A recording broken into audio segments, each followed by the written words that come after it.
A triangular prism has a volume of 120 centimeters cubed. Two edges of the triangular faces measure 3 and 4 centimeters, as shown. The height of the prism in centimeters is.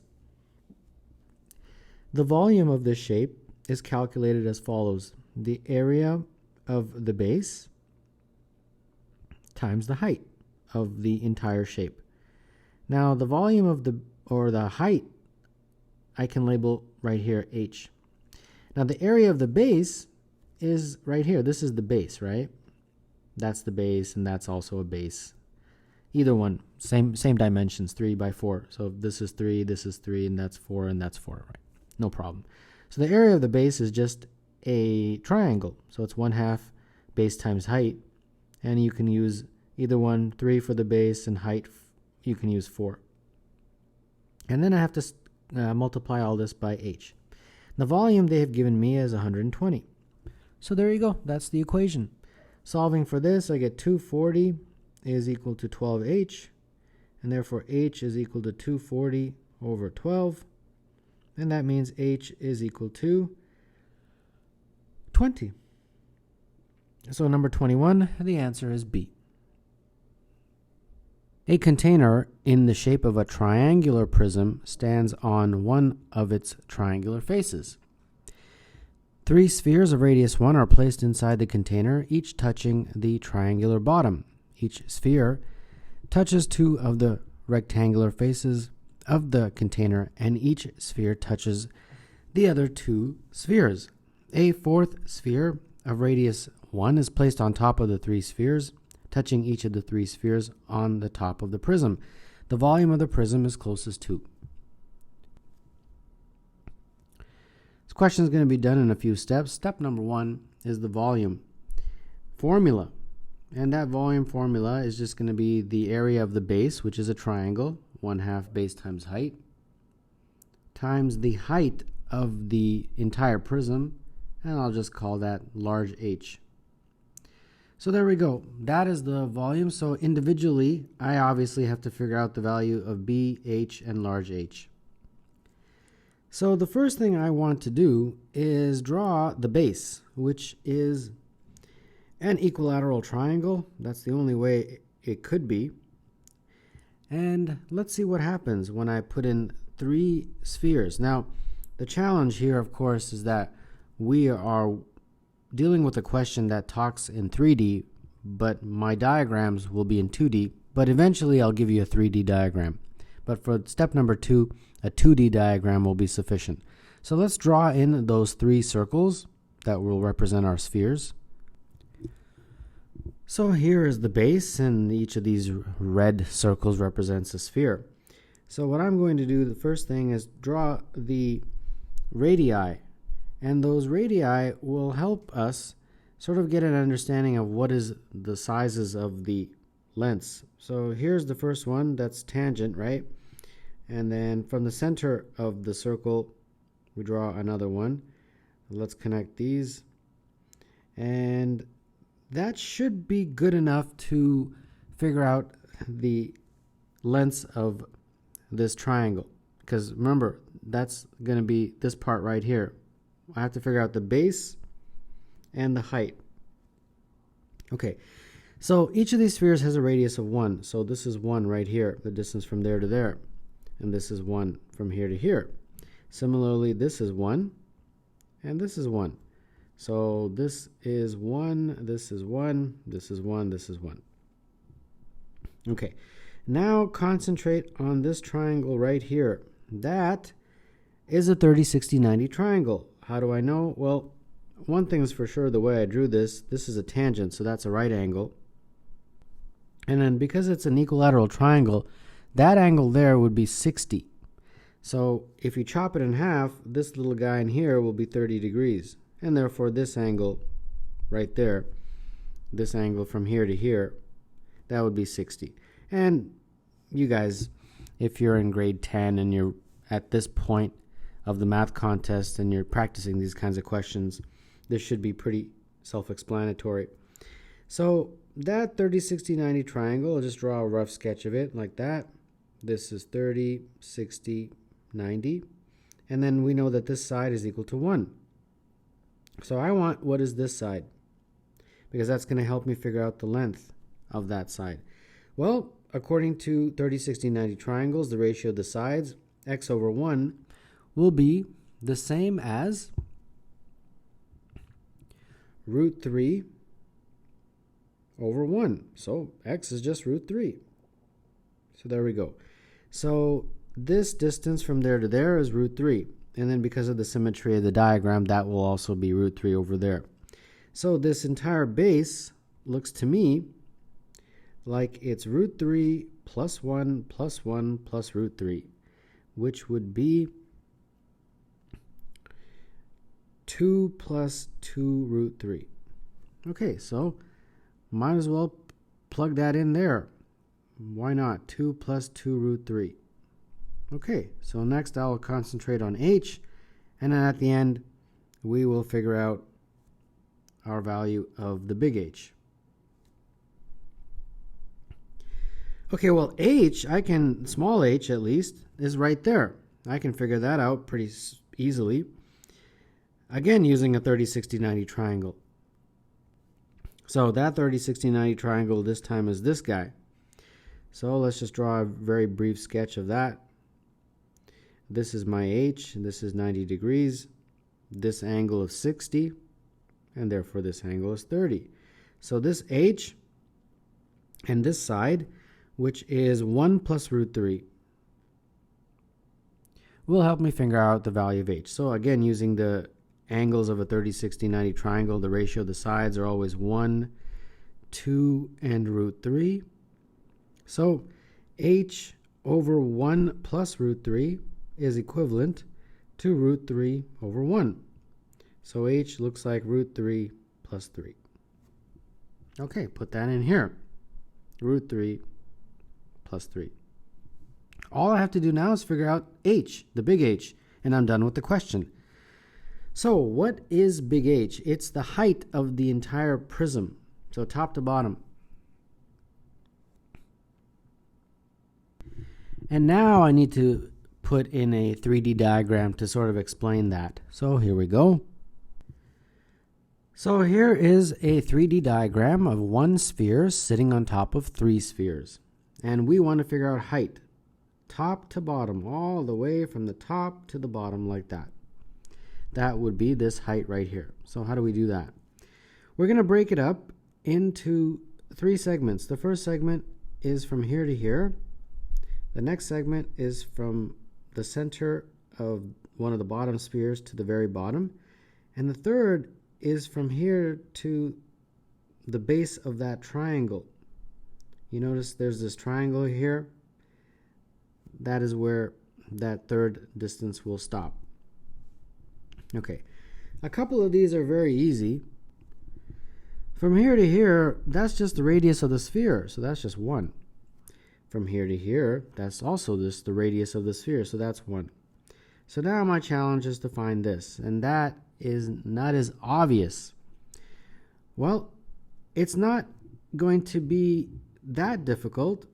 I need to label it first, so I'll just call it small h. I don't want to make any unnecessary terminology.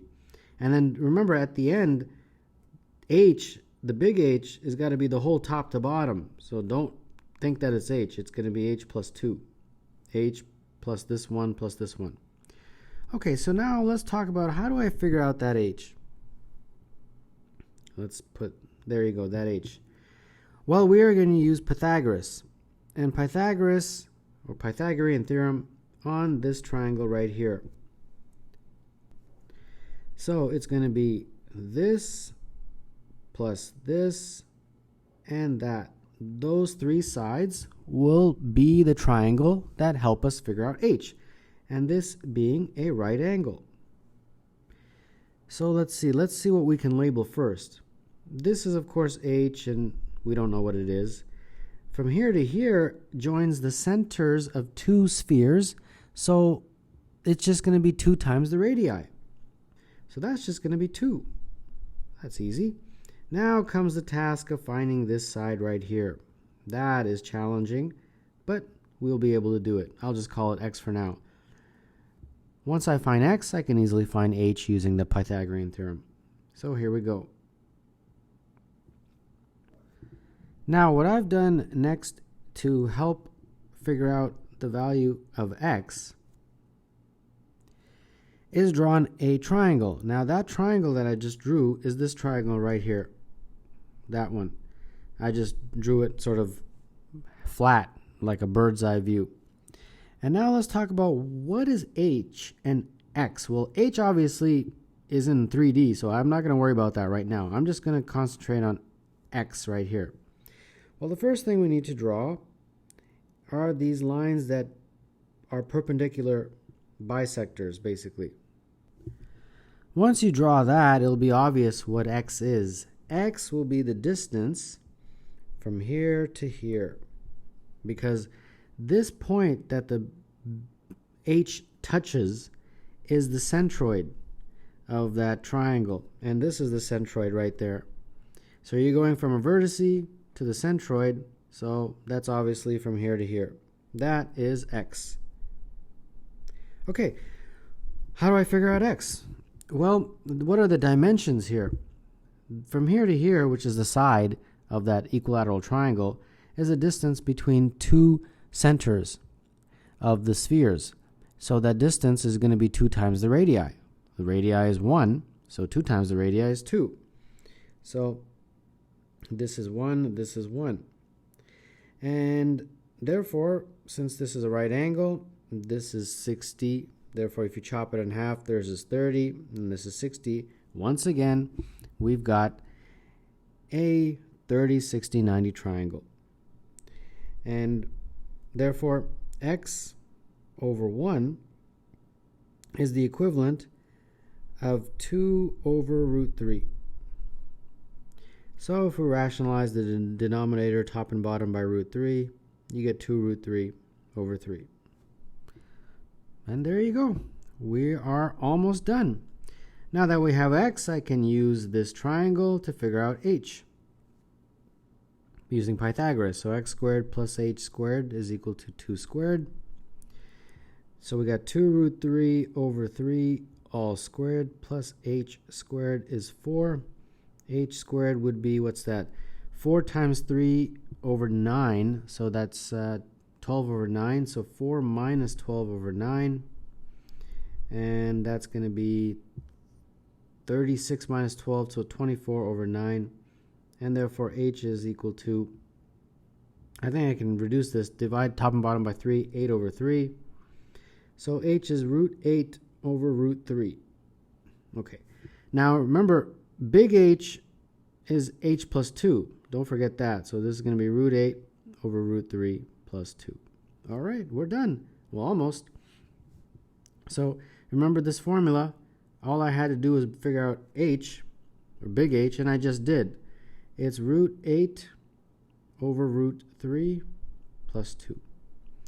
Okay, now all I have to do is crunch out those numbers. So get out your calculator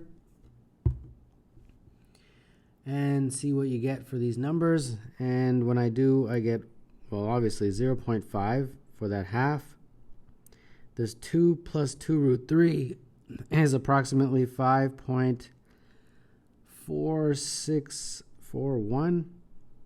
Then we're going to multiply by root 3 plus 3.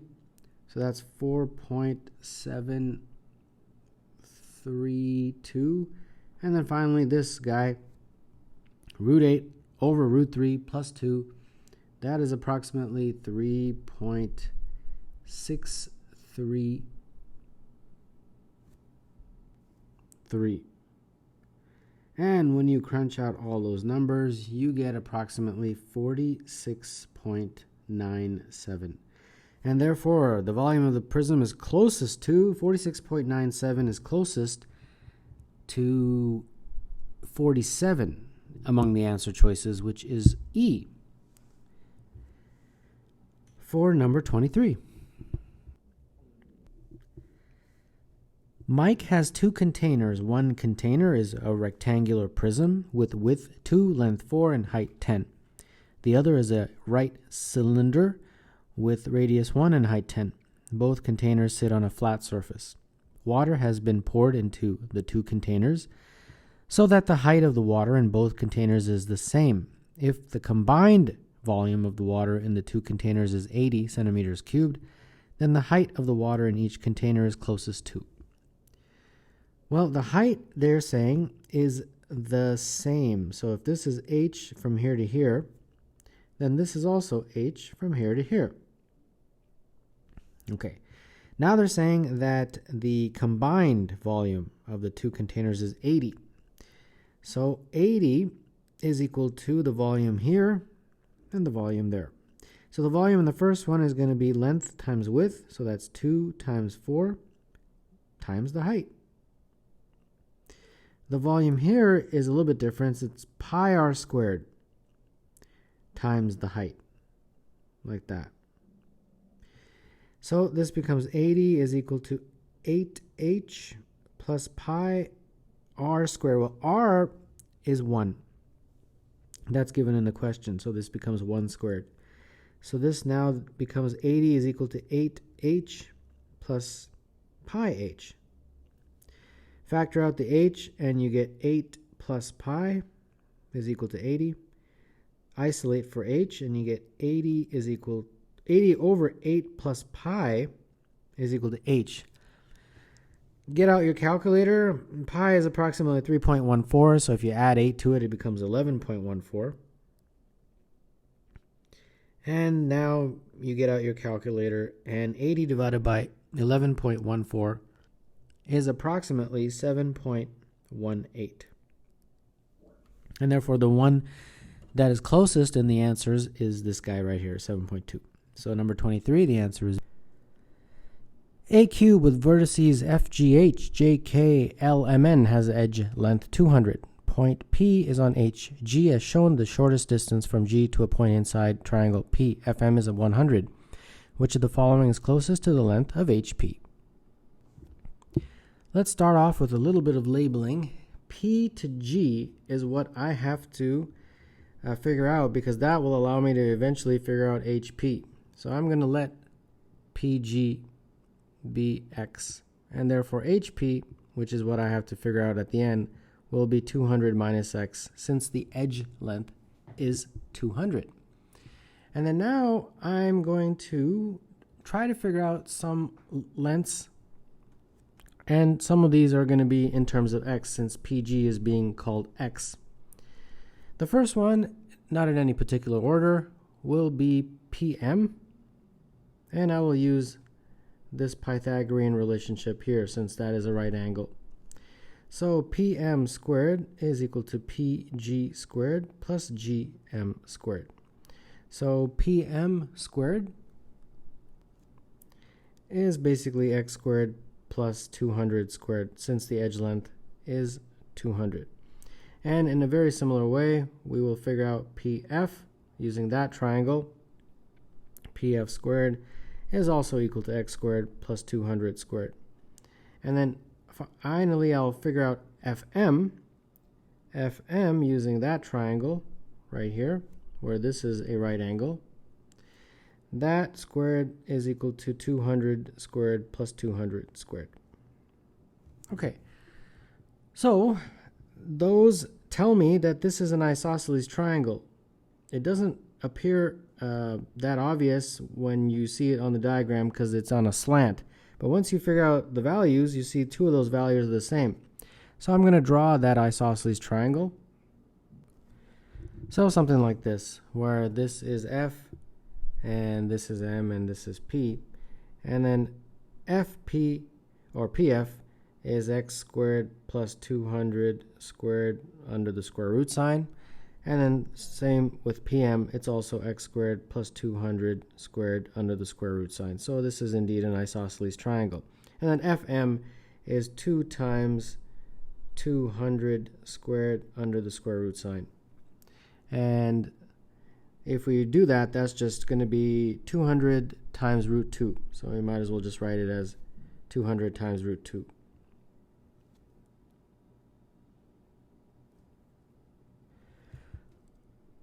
Okay, so now I have to turn my attention to this part of the question stem. The shortest distance from point G to a point inside triangle PFM is 100. That basically means that if you take the shortest distance, it's basically going to hit at a perpendicular to that side. And then that will form these right triangles with the other sides.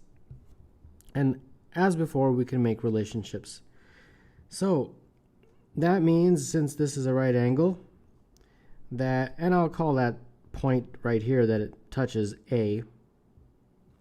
Obviously, I have to give it a name. So that means that AG squared plus PA squared will be equal to PG squared. And very similarly, AG squared plus AF squared will be equal to FG squared. And also, very similarly, AG squared plus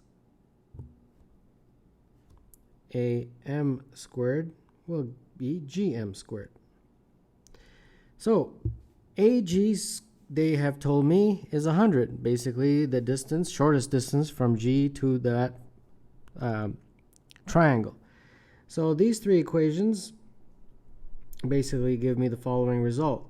100 squared plus PA squared is equal to, well, PG is x squared. So that means PA squared is equal to x squared minus 100 squared. And then this guy right here, it will give me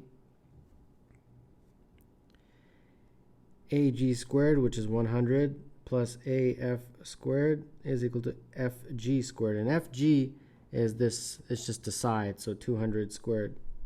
So we have AF squared is equal to 200 squared minus 100 squared. So that's 40,000 minus 10,000, so 30,000 AF squared.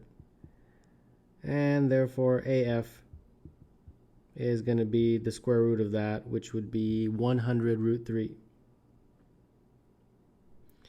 And very similarly, AM is going to be the exact same thing. It's the exact same math, so I'll just put AM is equal to that as well. Okay, so now that we've got that, we can go back to our isosceles triangle and label all this. And it is going to be straight down like this. A is going to be some point along that line. I'm not entirely sure where, but somewhere.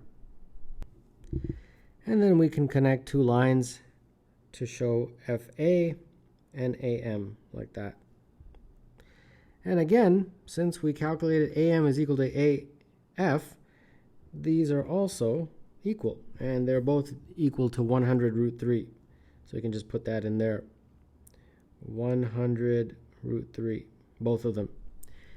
Now, since this is an isosceles triangle, this line basically cuts that base in half.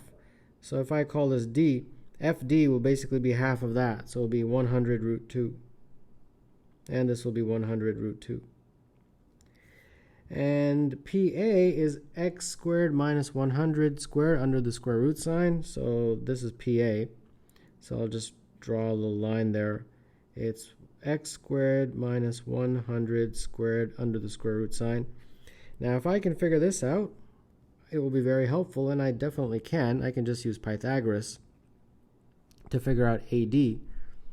AD squared plus FD squared, which would be 100 root 2 squared, is equal to the hypotenuse, which is FA, which is 100 root 3 squared. So that means AD squared is equal to, that's going to be 10,000 times 3, so 30,000. And then minus 100 root 2 squared, 2 times 10,000, so 20,000. So that's 10,000, and the square root of that would just be 100. So AD is just 100, so that works out very nicely. So this guy AD is 100. Okay, I think I'm ready to solve. And it's going to be not extremely messy, but a little bit of work involved, using the Pythagorean theorem once again. So we have FD squared plus PD squared is equal to FP squared. Okay, FD squared, that's 100 root 2 all squared, so that's an easy one. And then PD squared, there's two components there. The PA, which is x squared minus 100 squared, plus 100, which is the AD, and that's all squared. And then that's equal to FP squared, and FP squared is x squared plus 200 squared. When you square it, the radical sign disappears. Okay, so that's really good. Okay, so I am going to expand this out. So that is going to be x squared minus 100 squared plus 200 times the square root of x squared minus 100 squared plus 100 squared. And if I put everything on the other side, it'll be x squared plus 200 squared minus 100 root 2 all squared. So this x squared is on both sides, so that can go. This minus 100 squared cancels with that plus 100 squared, and all I'm left with is the remaining. So I will just write what's left. Let's move this up a bit. I can do the math here. This is going to be 40,000, and that's 10,000 times 2, so 20,000. So that's 20,000 when I do that subtraction, and that's 200, and that's x squared minus 100 squared. Divide through by 200, and that's going to be 20,000 divided by 200, which is just 100. Okay, great. And then square both sides, and I get x squared minus 100 squared. The radical disappears. This becomes 10,000. And then x squared, therefore, becomes 10,000 plus 10,000. So that means x squared is 20,000, and therefore x is the square root of 20,000. And that is approximately 141. And in the end, I wanted to figure out HP, which is 200 minus x. Okay? Well, x is the square root of 20,000, which is approximately 141.42. So if I do 200 minus x, which is HP, 200 minus x, that is going to be equal to approximately 58.57. 58.6, let's say. And therefore, that is closest to choice D, 59, number 24.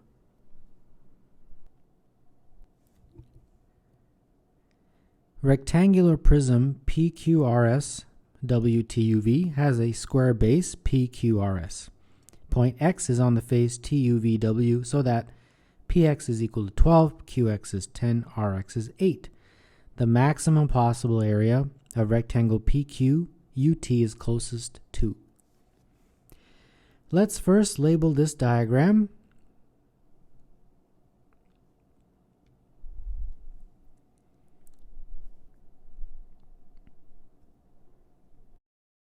Let's say that point X is right here represented by that red dot. So that is X. So we will join P to X, Q to X, and R to X. And then what I will do is I will drop a perpendicular directly down from X to the base, right here to that base. And I will then connect P to that base, and it will be exactly the same spot on the bottom base as the top base. So once I connect it to P, Q, and R, it will look like that. Now, this diagram is going to get pretty messy, so I will avoid anything other than the distances, which are 12, 10 for Q x, which I can squeeze in right there, and 8. Now, at this point, what I'll do is, instead of working with that diagram, which will get very messy, I will draw the square base, PQRS, over here. So just like this. So all I've done is just taken PQRS and shown you sort of a bird's eye view. And that point that is right here, it represents straight down from X. Now I could call it X, but I'll call it Y just to avoid any confusion. So that's this point right here. So on my diagram, it will be somewhere around here. It doesn't really matter where you draw it, as long as you sort of understand the question. So where it is located is not really important. It's the mathematics that will determine the answer. So approximately there, let's say. So let's label this now. This is Y.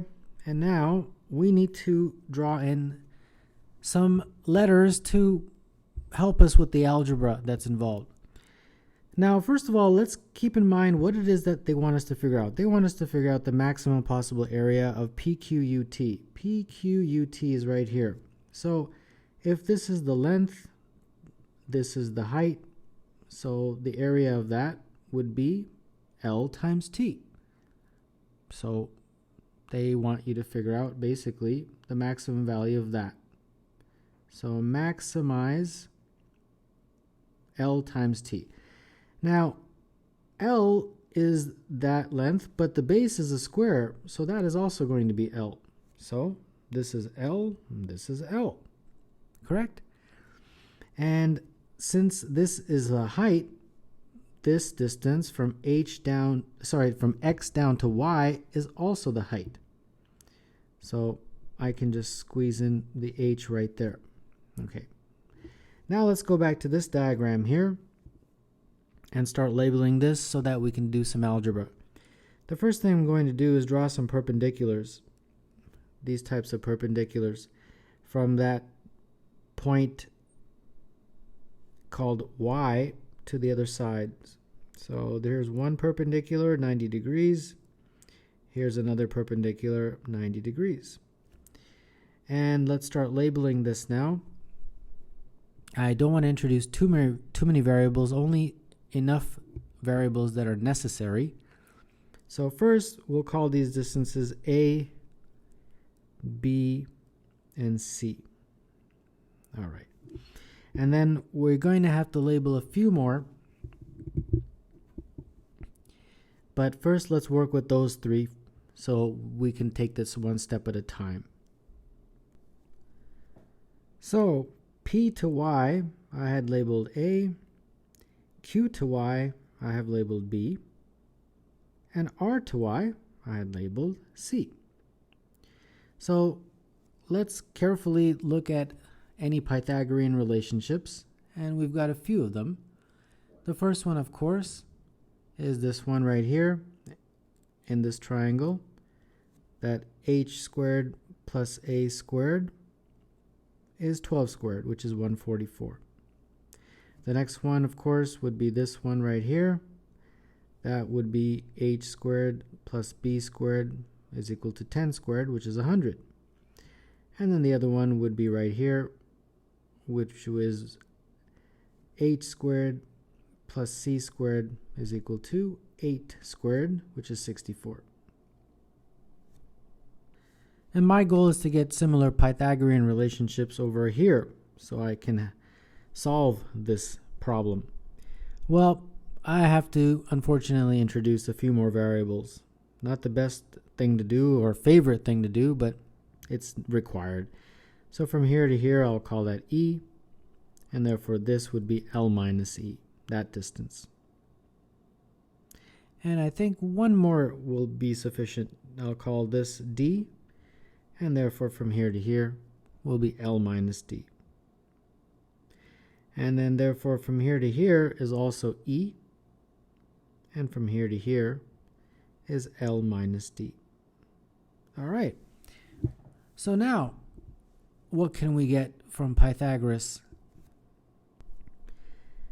This triangle gives us a relationship with b in it, so I'll put it in this section. E squared plus L minus D squared is equal to b squared. And then for A, to put in this column of the diagram, we can use the triangle here. That would give me E squared plus D squared is equal to A squared. And then to put here, I'm going to use something with C, obviously, and that's this guy right here. So that would be L minus D squared plus L minus E squared is equal to C squared. All right. So now let's see what we can get. We can make some substitutions at this point. So for example, for A squared, we can substitute this guy. So we can just put H squared instead of A squared, E squared plus D squared, and that's equal to 144. All right. And in a very similar way, instead of B squared, we can put all this. So it would be H squared plus E squared plus L minus D squared is equal to 100. And very similarly, instead of C squared, we can put this, and that would give me H squared plus L minus D squared plus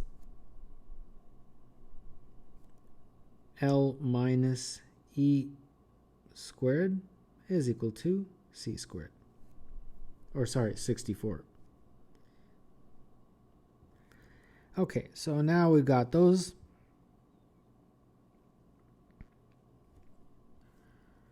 We'll call this one equation 1. We'll call this equation 2. We'll call this equation 3. So now let's work with these equations. The first manipulation or combination of these three is going to be 1 minus 2. So if I take equation 1 and subtract from it equation 2, I will get the following. The h squares and the e squareds cancel, and all I'm left with is d squared minus L minus D squared on the left side, and on the right side it will be 144 minus 100. And when you expand this out, you get d squared minus L squared plus 2LD minus D squared is equal to 44. And that will give me 2LD is equal to 44 plus L squared, and D is equal to 44 plus L squared over 2L. All right, pretty good so far. Now, my next piece of algebraic combination or manipulation will be the following equations. Equation 2 minus equation 3. So that one will give me, let's see, the h squares will cancel and the L minus D squared will cancel. So the only thing left will be E squared minus L minus E squared, and on the right side 100 minus 64. So expanding this, you get E squared minus L squared plus 2LE minus E squared is equal to 36. The E squareds cancel. We are left with 2LE is equal to 36 plus L squared. That means E is equal to 36 plus L squared over 2L. All right. Now at this point, we've got something for D, we've got something for E. And that's helpful because we have an equation that has E and D in it. And that equation is right here. Equation 1. So let's substitute the values for D and E into equation 1. So let's give ourselves plenty of space for that. So let's remind ourselves what was equation 1. It was h squared plus d squared plus e squared is equal to 144. H squared is just going to be like that. D we had just solved in terms of L. It was 44 plus L squared over 2L. And that's all squared. And as you can see, it was right here. 44 plus L squared over 2L. And E we had also solved in terms of L. It was 36 plus L squared over 2L. And of course we have to square all that, and that's all equal to 144. So that's what we're doing now. Now we have to expand all this. So here we go. We've got some algebra to do. Let's put those over onto the other side. And when I do, I'm going to square the bottoms only. And when I do, I get 4L squared. And then this one, I'm also putting it on the other side and then squaring the bottoms. And then multiply through by 4L squared. That will get rid of all the fractions. So then you'll have this 144 times 4L squared. And then the bottoms cancel out. So 44 plus L squared, all squared, minus 36 plus L squared, all squared. Right? And now we can expand all this out. And 4L squared, H squared will remain at this side. Now, let's keep in mind or remind ourselves what it is that we're trying to figure out, because sometimes the question becomes so long we forget. We are trying to maximize, if we remember, L times H. Well, we have something like LH. We have its square, actually. We have L squared, L squared, H squared. And that's fine. If we're trying to maximize LH, it's sort of like the same as trying to maximize L squared, H squared. Or trying to maximize L squared, H squared times 4. It's the same thing. So we'll just keep it. Instead of dividing through by 4 and taking a square root, we don't need to do that in order to make it look like this. This is perfectly fine. Okay, so we're going to try to maximize this. And at the very end, when we get the maximum value of that, then we can divide by 4 and take the square root. All right, so let's expand all this out. We've got a little bit of algebra to do here. So this is going to be 576 L squared. And let's see here, minus 44 squared plus 88 L squared plus L to the power 4 minus 36 squared plus 72 L squared plus L to the power of 4. And so this will be 576 L squared minus 1936 minus 88 L squared minus L to the power of 4 minus 1296 minus 72L squared minus L to the power of 4. Let's collect like terms. 2L squared. Collecting all the like terms for L squared gives me 416. And then I've got minus 32. Okay, so I've got it in a pretty good form now. Let's see. At this point, how do I maximize this? Well, you have to do something called completing the square. And in a very basic way, what that means is that if we have a graph, and the graph is a parabola, and because this is a negative, it's going to point downwards. That means at some point, you're going to get a maximum. So if this is, say, the value of L, and this is f at L, that for some value of L, whatever it is, f at L will be at its maximum. Now, how do we figure out what is that value of L? Well, that's what completing the square does. So here we go, completing the square. What you do, first you have to factor it out, the coefficient out front. And when you do, you get L squared minus 208 L squared plus 1616. Now to complete the square, what you do is you take half of this and square it. So this becomes 208 L squared, remains that. But now what you do is you take half of this and square it. Half of that is 104, and then you square 104. So plus 104 squared. And then immediately you have to subtract it, because you can't just add something. And then, of course, don't forget that 1616. What this does is allows you to very nicely factor those three. And when you do, it becomes L squared minus 104 squared. And then you have to kick these guys out of the brackets, these guys. But when you do, you have to remember to multiply by that guy. Don't forget that. So it becomes plus 2 times 104 squared minus 2 times 1616. So this is minus 2 L squared minus 104 all squared. And this becomes 21632 minus 3232. And finally, that is going to be minus 2 L squared minus 104 squared plus 1840. And let's not forget what that was. It was 4L squared, 8 squared. Okay, so now we are pretty much done with the question.